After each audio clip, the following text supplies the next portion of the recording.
Hi, this is David Kirshner for This Week in West Hempstead, and we have a special education podcast for you. We got the whole team here from the Diamond Charter School, and they're doing a lot of exciting things in their community and also in West Hempstead. So we're going to just dive in. So on the video, it sort of looks like a Zoom, but it's not. But on the video, we have Mark Crescente, who's the executive director. We have Renee Hines, who's the principal, and Terrence McLean, who's the external affairs director for the charter schools. So welcome everyone to This Week in West Hempstead. Thank you for having Great. us. Hi. Thank you for having us. Let's first start out by telling us a little bit about the Diamond Charter School, when it was founded, and what was the story behind the creation? Well, I guess I will start that off and kick it off, and then hopefully my two colleagues will add to the story. So, Diamond Charter School was authorized by the State University of New York Charter Schools Institute in 2024, and we originally wanted to be in the village of Hempstead, and really build our school within that community. And so happy to say that we do have a building identified, which will be on 131 Fulton Avenue. But we are looking to incubate, and we will be incubating right in 12 Westminster Road, right in West Hempstead, which is about less than a mile away from each other. And so the great thing about it is, we are very transparent. We understand the community surrounding us in West Hempstead. And again, we did ask for a 2-year incubation, and we were granted 18 months. And what really came about the Diamond Charter School is really, the ability to sort of use our sort of experience in really developing students to achieve their very best. And, like you have the 4 C's in a diamond, ours are sort of creativity, citizenship, critical thinking, and cultural appreciation. Great. And since we're already kind of talking a little bit about the West Hempstead relationship, when you mentioned 18 months, and I know your original request was for 2 years, is 18 months going to be enough time? So the great part about it is we do believe that 18 months will be enough time. Uh, the building that we primarily want to occupy is sort of ready. It's what I like to call a vanilla box, if that makes sense. And so, it is going to take time to sort of build. But that said, that we have already put in the permits. And the great thing is, and a lot of sort of members in the community, from West Hempstead to Hempstead, you know, if we do not sort of leave within the 18-month incubation period, our charter becomes revoked. So then we will like close our school, and dissolve by the end of the school year, right? So or prior to the start of the new school year. So, while I do think that there are a lot of people who are very passionate, I do think that it is a compromise and we are able to sort of, hold ourselves accountable, if that makes sense. Yeah. At the recent West Hempstead School District board meeting, I think there was a comment that was made by one of the people in the community that said that the building that you are going to be moving into in Hempstead is currently condemned, and it would take well beyond 2 years for it to be brought back. Does that sound right or no?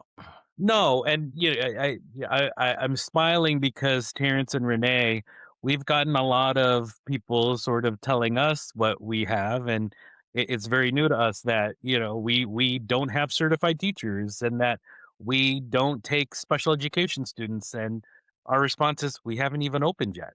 Hmm. So I think it's funny that a lot of people are saying, well, this building is condemned and they don't know, they don't know what they're doing when we are working with construction partners and putting the appropriate permits with the county and I believe the town. So, it's news to me. And, what I always say to that is if they know something I don't know, please let me know so that we can address it and fix it.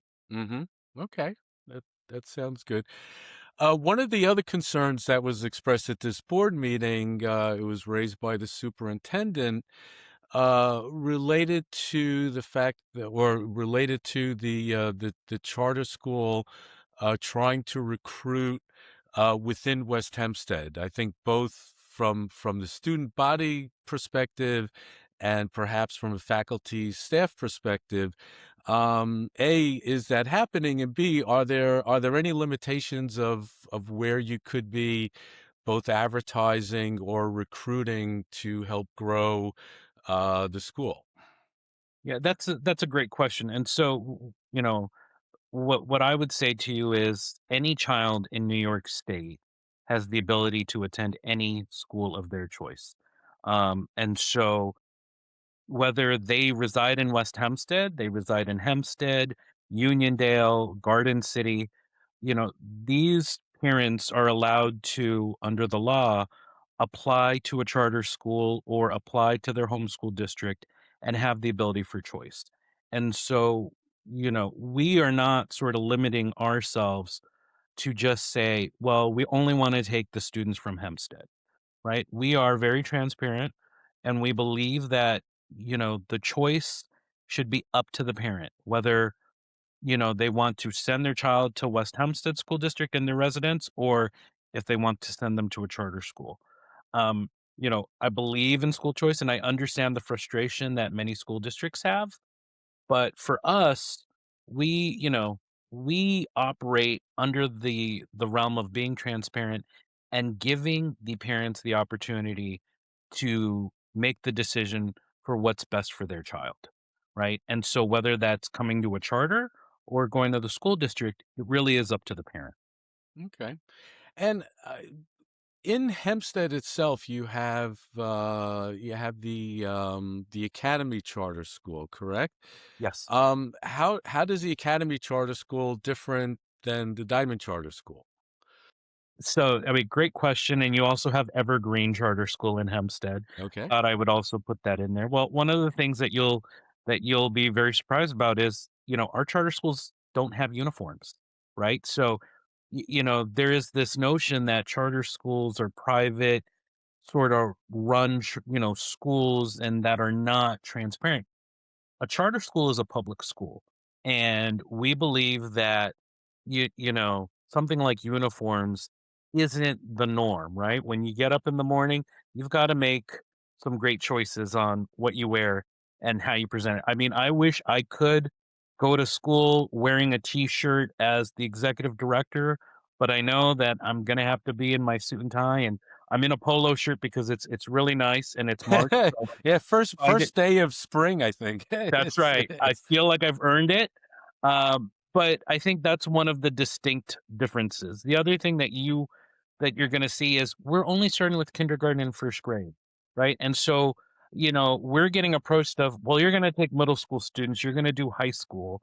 And what our response is, we're only chartered till grade 5.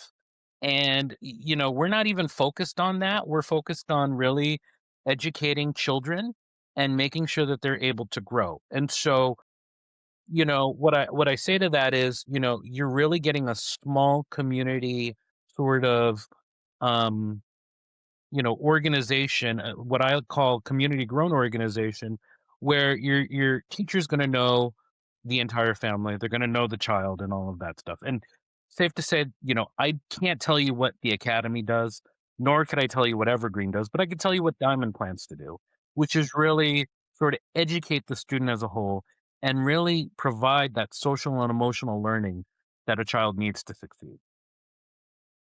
Yeah, I would say just to piggyback off what Mark is saying is, we're kind of worried about what we're doing, right? So we kind of want to make sure that we are standing out amongst all the schools that are around us, that because we know parents have a choice, and it's important that parents have a choice on where they want to Mm-hmm. send their students. Like Mark said, we're a tuition-free alternative to public school. If you're looking at other charter schools in the community, we also offer co-teaching in K1 and 2 classrooms, not just for ICT, but for every single class, which I Mm-hmm. think also stands us apart because I don't think I've ever seen that happen in any school. And I've taught in public schools, I've taught in charter schools. And even just thinking of the whole child, like Mark said, we really want to make sure that we are taking care of our students. We want to make sure they feel loved, they feel safe, they're Mm-hmm. having fun while they're learning. So we're really starting off K1, which is the foundation. So we're going to just continue to grow from there. And, hopefully we get the parents to love us too. Yeah, I think I'm sure. I wanna add to that also, it's amazing how, the community has come up with a lot of ideas, and I'm not gonna say it's everybody because we have had quite a few, positive feedback, and there are people who definitely want to see Diamond Charter School successful. But going with what Mark said, we're not the academy, we're not Evergreen. You're never gonna hear us speak on what they do or what they don't do because we're still Diamond. We can only speak on what we're doing, what we're gonna offer, what we're not gonna do, and what we're not gonna offer. We can't add on what anybody else is doing or not doing. We're not gonna speak negatively on the public schools.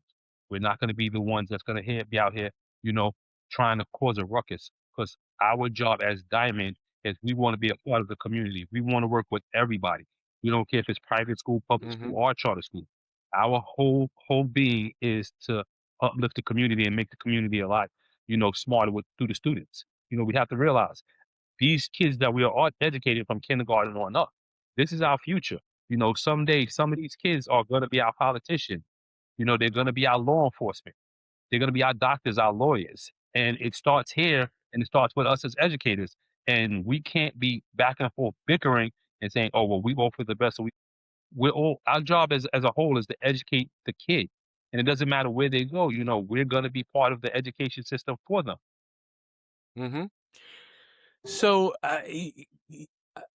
within West Hempstead, again, we're all about West Hempstead here.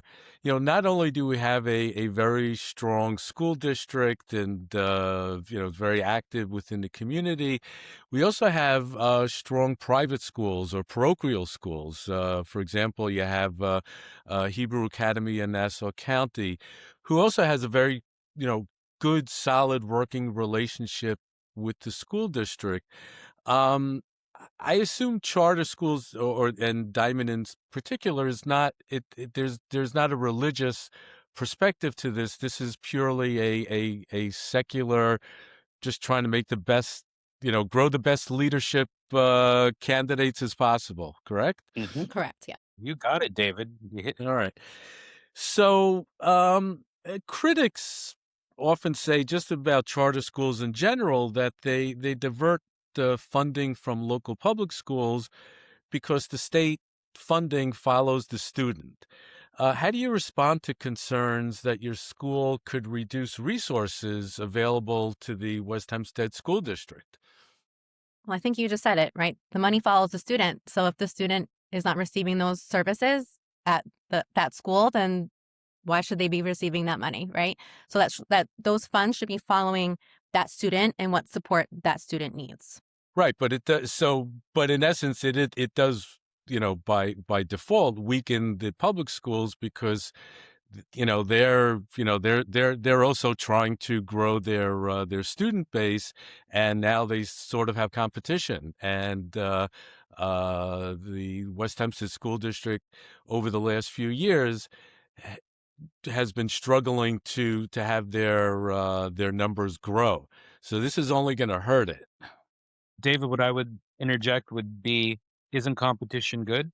I mean, if we were to say there should only be one target and that a residents should use this one store in particular and not find an alternative and not give the consumer and or, in this case, the parent the choice of where to send their child, then what are we saying? That they should be in this sort of never ending cycle of having to send their child to their district school or parochial school? I mean, once again, I do think that, the arguments being made from the school district, the points are taken there. However, what I've always said is I can't, as a guy, as a big guy, I can't just eat at McDonald's every day. Like I have to change it up, right? And so, again, what I would say is if the West Hempstead School District is losing children, are losing students or whatnot, then where's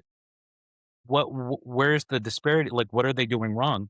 As opposed to blaming the charter or a new sort of school who want to sort of help, you know, kids get from, point A to point B and who want to go above and beyond. And so, yeah, I can't really talk about sort of why they're losing students in the school district, but I can tell you that, I think the parents should have every, choice, should have the choice to sort of send their child to where they think, they could get the best education as possible. And so whether that's Hempstead, whether that's Diamond, whether it's, the Hebrew school, I am all for that, and here's the thing, I have said to people as I walk through the community, a charter is not forever, right? And so a charter is only granted for 5 years. And so if by, if I am not doing my part to really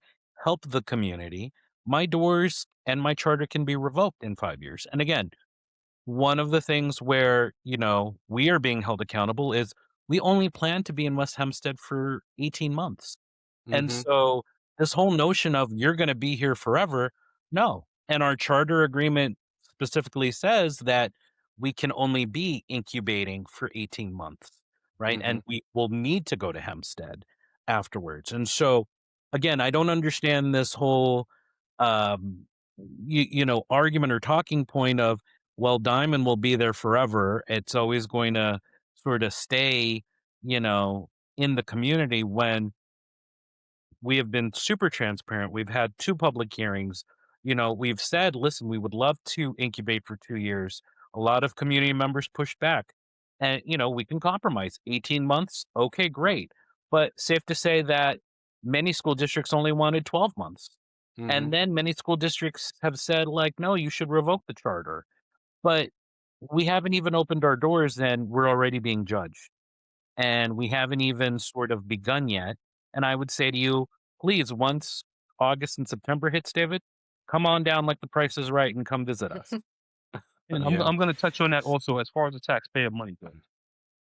That's Hmm. something we've been dealing with. We've been hearing, for the last 7 months, maybe longer. Kind of going off of what Mark said also. When we take students and family choices, our students should be able to go where they want. But at the same time, our parents are taxpayers as well.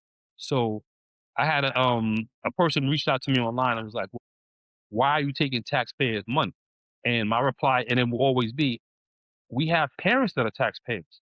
So it's not that we're taking their money because they're joining our program, which makes them taxpayers and their money coming in here with their students or with their Right. child. But the let's say after the 18 months, the new school is built and you move there, and everything is great, and you're off to a good start. And presumably there will be some children from West Hempstead, who are maybe part of the initial sign up because it's, location wise, it's good. It's also right next to Heatherwoods, which is this big housing development, that's getting started. So there could be some opportunities there, but you still got to bust them. So now it's 18 months later, or it's year 2028, whatever it is, and the West Hempstead kid now has to get bused to Hempstead. So there is going to be additional cost to the school district without any benefit, and they lose that student. So from their perspective, it's like it's a net loss, or maybe it's a different, so I'm curious to hear your perspectives on that. I mean, so I would say to you that, well, as a resident of West Hempstead, as a parent, you are entitled to those services where, transportation needs to be provided by the school district. And so whether I mean, so hearing that the school district is displeased about having to bus the child to a charter school, without a doubt, yes, they could be frustrated, but again, the parent is a resident of the community in West Hempstead. So why should that parent not have every right? And why should their child be penalized for not going to the homeschool district? And so again, this is the whole notion. And again, when I looked, at the entire sort of education debate, I'm not looking for pro charter, pro traditional school district, pro union. I'm looking at the child as a whole. And Hmm. I'm looking to see, is, Johnny Appleseed getting, the best opportunity that he can get from mom and dad and all of that. And so again, for the school district to say, well, it puts a burden on us because we have to provide transportation. Well, so you would now want that resident of your community to be kicked out and, move to another sort of village or township. And so are we saying that, like, now go to Uniondale, now go to Garden City? I do think that parents, as residents and community members as well, should have that opportunity. But I understand what they're saying, and I get it. And I'm not, Yeah, I'm not here I to. absolutely. But again, the way we look at it is, but they're members of your community. So the whole notion. And again, are we going to pit students against other students and give them the haves versus the have-nots? Like, No, busing. but it could be that at some point, not actively, but just um, sort of coincidentally, it might there could be a negative because again, the overall school district itself, which is already at a stress point, and the cash reserve is stressed, the money coming from the state is very tight. Now having another source of sending kids out just from a busing perspective just adds extra stress, and Well, it's just a reality. Well, absolutely. Well, so what I would say to that, David, is just let's also keep in mind that, transportation, there's always a deadline to sign up for transportation for your child in every sort of village or township. And so I believe in West Hempstead, the deadline is April 1st. And so that gives the Hmm. school district enough time to really see what transportation is like. And here's what I would say to you on this podcast, and I'll pledge this. I'll work with the school district about trying to figure out alternative transportation, right? And I will do what I can for every child that is in the community of West Hempstead, Hempstead, anywhere in Nassau. But let's just make sure that we don't penalize our children for their parent wanting to send them to Diamond, if that makes sense. Okay. And there's also been criticism from teachers unions. And how do you address those concerns? And what are your thoughts about how the charter schools play a role within teacher unions, which are a strong component out in Long Island? I mean, listen, teacher unions are, teacher unions, as I like to say. I know that they went up to Albany, yesterday to really sort of lobby on fixing Tier 6 and the pension and all of that stuff. But what I'd say to you is I'm not focused on teacher unions. I think this entire team is focused on really making sure that we get students who really want, students and families who want to come to our school. And already we're being vilified by the teacher unions that we're not taking certified teachers, that we are not going to be taking special education students, that we haven't sort of been transparent. And it's funny because we haven't opened yet. So when they're saying you're not going to offer special education, it's like, well, that's new to me. Like, you know, that's you know, that's a lie right off the bat. So okay, so let's just stay on that for a second because I'm just a little. I just want to make sure that we're clear. So the Diamond Charter School will offer special needs programs for kids or no?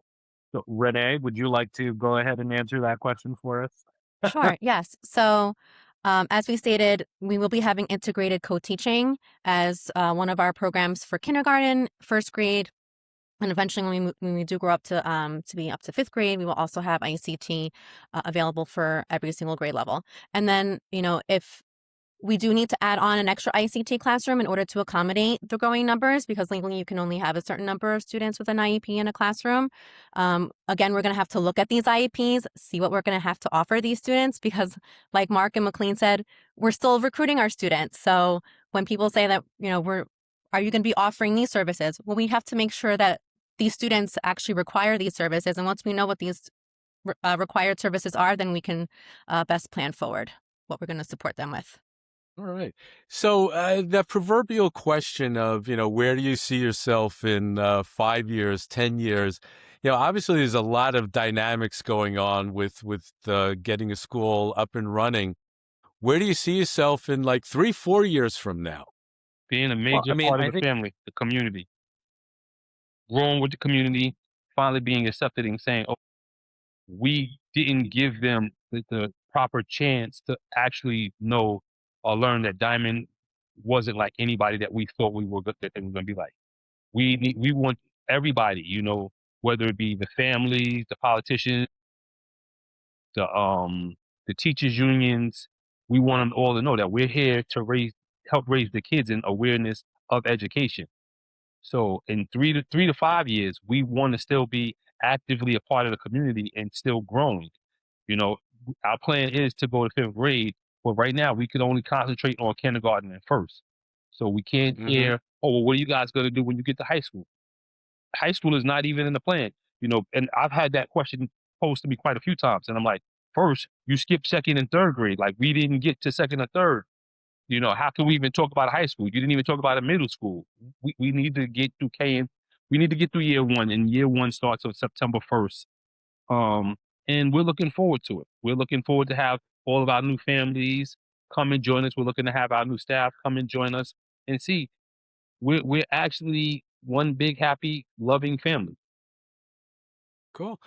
Listen, I want to thank all of you for joining us. It's the beginning of March, but as we get into March and April, we start getting into school budget season, which is always a real fun time around around the community. It's certainly going to be it seems to me that the role of the Diamond Charter School and charter schools in general will play will be a factor as things move forward.